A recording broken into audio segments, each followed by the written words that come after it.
Ассалаумағалейкум туғандар, қандайсыздар? Назарыңыздарда қайрадан эле базар жоқ каналы. Бүгін 15 октябрь 2022 жыл. Мен Соқұлықта жүрем туғандар. Ушул жерден бир сатылуучу үй бар экен, ошол жөнүндө сиздерге маалымат берейин деген. Азыр мен турган жер Соқұлықтын центри, чоң трасса жана Калина көчөсүнүн кесилишинде турам. Сатылуучу үйүбүз ушул жерден түштүктү карай барганда, Шопохов көчөсүндө жайгашкан. Шопохов 19 даректе болуп калат. Анан көпчүлүгүңүздөр эле билгендей, бул жерге чейин шаардан түз келген маршрутка по пути машиналар толтура тугандар. Бул жерде Соқұлықтын базары, бир аз чыгышты карай бассаңыздар, ал жерде Глобус, Фрунзе, Жеңиш паркы, поликлиника, мектеп баары бар. Жана бул жакта 100га жакын жерде садиктер баары бар экен тугандар. Анан мал базар деле анча деле алыс эмес, бир аз эле батышты карай бассаңыздар, мал базар деле бул жерде жакын жерде жайгашкан тугандар. Кыскасын айтканда, үйүбүз Соқұлықтын центрине жакын жерде жайгашкан. Мына ушундай. Анда эмесе мен сатылуучуга карай жол алдым. Сиздер лайктан басып, өз оюңуздарды комментарийге жазып туруңуздар тугандар. Мынакей тугандар, келүү жолун түшүндүргөнчө бүгүнкү чыгарыштагы сатылуучу үйгө да жетип келип калдым. Бул мынакей үйүбүздүн көчө тарабы. Мынакей. Чыгыш чек арабыз бул пескоблок менен забор башталган жерден башталат. Батыш чек арабыз бул жакка чейин. Жалпысынан жердин аянты 6,5 сотук, кызыл китебинде. Фактически 9 сотуктан көрө экен тугандар. Келсеңиздер өзүңүздөр деле көрүп байкасаңыздар болот. Анан жана видеонун башында айткандай эле чоң жолго, паркка, мектепке, базарга, садикке, поликлиникага баарына жакын үйүбүз. Шаардан келсеңиздер деле бул жакта маршрутканын конечныйден ойлонгончо эле бат эле үйгө жетип каласыздар тугандар. Аралык өтө эле жакын, канча бир 150-200 метрдей болуп калат. Мынакей базардагы радиоузелдин үнү ушул жерден угулуп турат. Бат эле барып келасыздар центрге. Эми андан ары короосуна кирип калган маалыматтарды берейин. Көрүп турганыңыздардай көчө тараптан ворот орнотулган жана пескоблок менен забор кылынган. Дарек Шопохов көчөсү 19 даректе болуп калат. Эгер Россияда болсоңуз же Корея, Турциядан көрүп аткан болсоңуз, адрести жазып байкап көрсөңүз болот жайгашкан жерини. Картанан деле чыгарат тугандар. Центрден түштүктү карай эле Калина көчөсү менен барсаңыздар, келсеңиздер бара аласыз, жетип келе аласыздар үйгө. Жана ошондой эле бул жак менен Ленина көчөсүнө деле чыксаңыздар болот тугандар. Мындайдан Ленина көчөсүнө деле жанакы Жеңиш паркы жайгашкан көчөгө деле бат эле чыксаңыздар болот. Эми андан ары мынакей бул короосунун көрүнүшү, алды тарабы стяжка болгон. Мынакей кенен 3 машина баткандай жер, жана бул жагында жаңгак багы жана башка бак эксеңиздер де болгудай жерлер, черешня, вишня, анан жер жемишекенге жер тугандар. Бул жакта бир сарай, бул жакта отункана, гараж, гараждын ыйтырабында погреби деле баары бар экен. Жана бул жакта узун туурасы 74 квадрат метр болгон чоң үйүбүз. 74 квадрат метр болгон үйүбүз тугандар. Мына ушундай.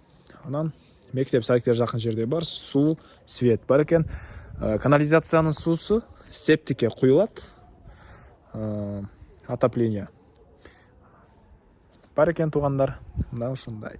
Газ, мына бул кошунанын үйүнө чейин келген. Газ келген тугандар.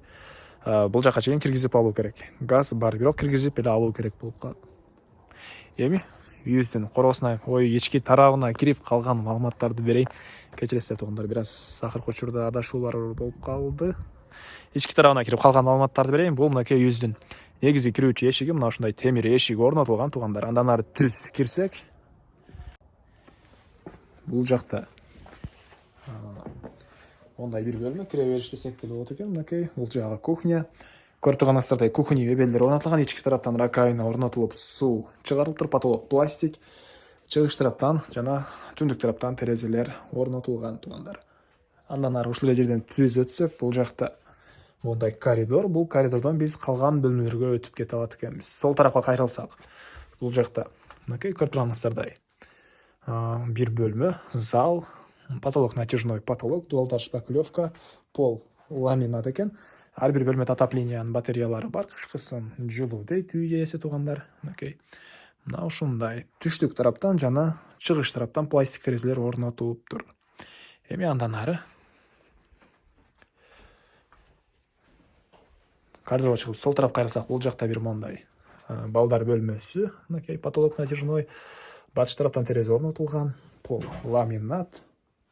Мына ушундай көрүнүштү.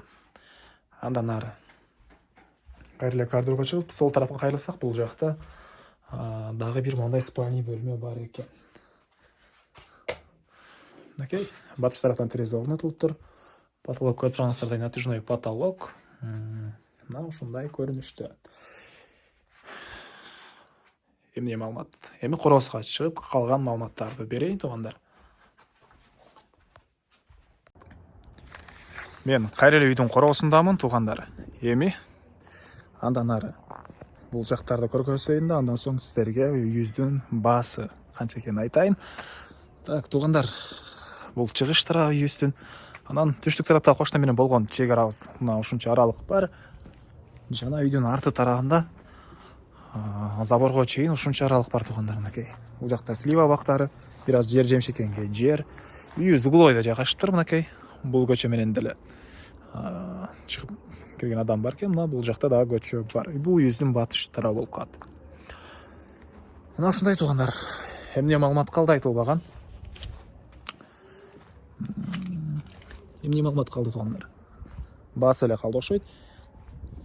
Үйүбүздүн баасы $30,000 сураттыр үй ээлери. Анан дагы сүйлөшүү болот. Ээсинин номерин мен экранга калтырам, туугандар. Звонок кылып сүйлөшүп көрүңүздөр.